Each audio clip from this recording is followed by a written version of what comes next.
umufasoni agenda igicurangisho kavukire bagoma baramutse abari ngaha bose.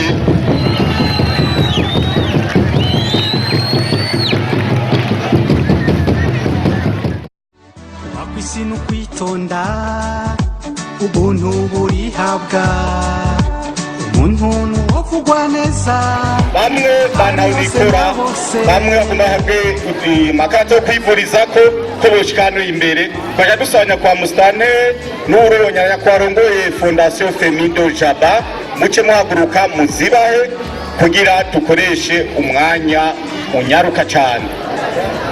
Ndayishimiye Michel. Wirinda gukora inabi haronka imigisha myinshi umesha wakwisi n'ukwitonda wakwisi n'ukwitonda bagenzi wakwisi n'ukwitonda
murakoze cyane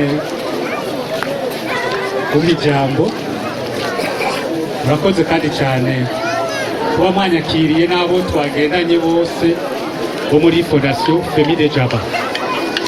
Ijambo rya mbere nohera ko nuko nompera amashi menshi Imana yo yaturemye ikarema komini Sare ikaba yatumye ko twese tuba ngaha.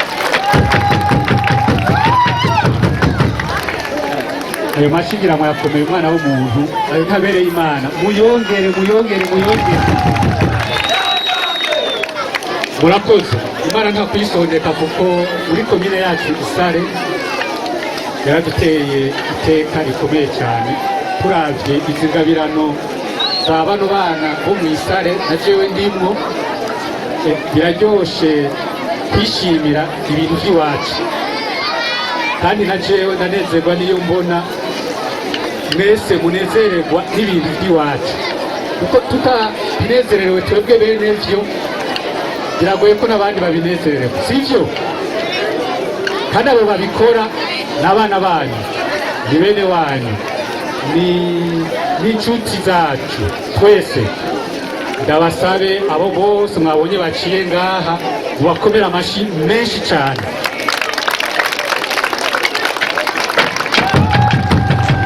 ubuzima bw'umuntu wese bukeneye gusonerwa yaba umuto cyangwa umukuru bakeneye kubahana ushoboye n'utishoboye nabo nyene niko kuko ubuzima bwo kuri iyi si busaba kwihangana mu mahirwe no mu magume umuntu ataba